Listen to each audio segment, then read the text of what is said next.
Sebuah pernyataan yang diberitakan oleh kantor berita TASS menyebutkan pabrik penerbangan Irkutsk dari United Aircraft Corporation atau UAC yang merupakan bagian dari perusahaan negara Rostec telah memproduksi dan mengirimkan pesawat tempur Su-30 SM-2 baru dan pesawat latih tempur Yak-130 ke Kementerian Pertahanan Rusia.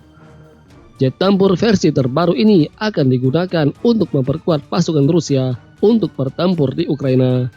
Tak tanggung-tanggung, Rusia pun telah menyematkan Su-30 SM-2 ini dengan radar baru yang lebih kuat. Menurut keterangan, Su-30 SM-2 terbaru yang diterima oleh Angkatan Udara Rusia dilengkapi dengan Improved Complex of Onboard Radio Electronic Equipment. Modernisasi dilakukan atas instruksi Kementerian Pertahanan Rusia untuk meningkatkan kemampuan tempur yang secara khusus menggenjot jangkauan deteksi dan identifikasi target udara. Radar baru dikombinasikan dengan senjata presisi tinggi baru akan mampu melakukan serangan terhadap target udara, darat, dan laut pada jarak ratusan kilometer. Dilansir dari indomiliter.com, dengan dilakukan sejumlah modernisasi disebutkan bahwa Su-30 SM-2 akan mempunyai kemampuan setara Su-35.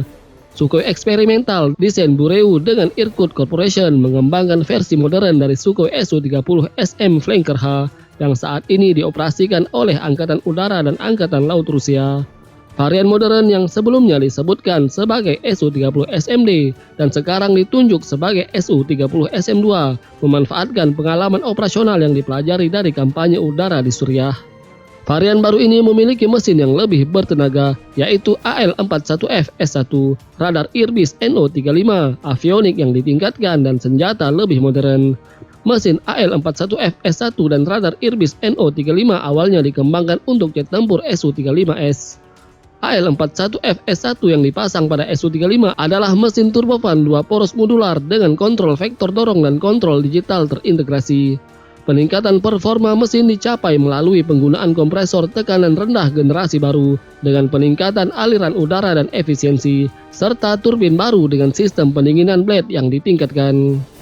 Hadirnya Su-30 SM-2 adalah upaya untuk menyatukan semaksimal mungkin keluarga Su-30 dengan seri Su-35 dengan tujuan untuk meminimalkan biaya logistik dan pemeliharaan. Batch awal Su-30 SM-2 yang dikirim ke Kementerian Pertahanan Rusia tidak menampilkan mesin AL-41F1S. Menurut sumber Interfax, pengiriman Su-30 SM-2 dengan mesin AL-41F1S dapat dimulai tidak lebih awal dari tahun 2023.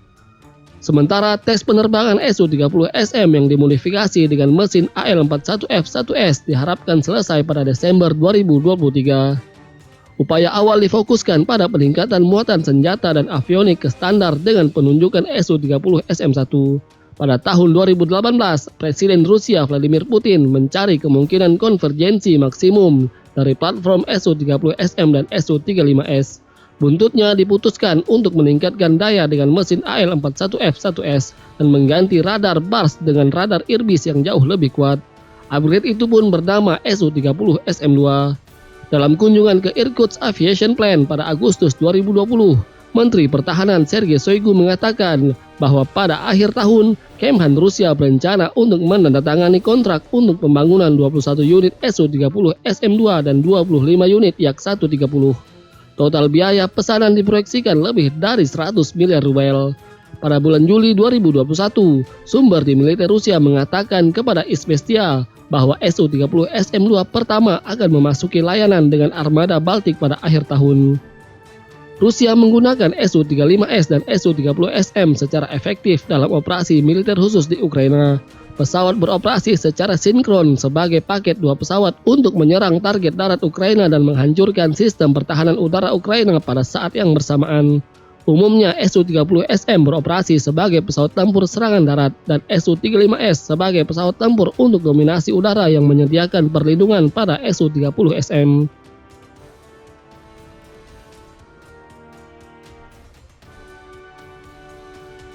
Sebelumnya, beberapa waktu lalu, pabrik penerbangan Novosibirsk telah memasok pesawat pembom tempur Su-34 fullback baru ke Angkatan Dirgantara Rusia. Seperti diberitakan Izvestia, pemerintah Federasi Rusia melaporkan pengiriman batch baru Su-34 tanpa menyebutkan jumlahnya. Pesawat telah melewati uji terbang dan uji darat yang kompleks, kata pemerintah Rusia. Su-34 yang baru dikirim ini akan memperluas kemampuan tempur yang memungkinkan penggunaan senjata penerbangan modern. Namun pemerintah Rusia tidak merinci perbaikan dan peningkatan apa yang dilakukan pada pesawat yang sering disebut Super Defender ini. Jadi apakah jet tempur Su-30 dan Su-34 versi terbaru milik Angkatan Udara Rusia ini akan menjadi momok bagi militer Ukraina? Atau malah akan menjadi santapan rudal-rudal pertahanan terbaru yang dikirimkan Amerika CS kepada Ukraina? Jadi mari kita tunggu episode selanjutnya.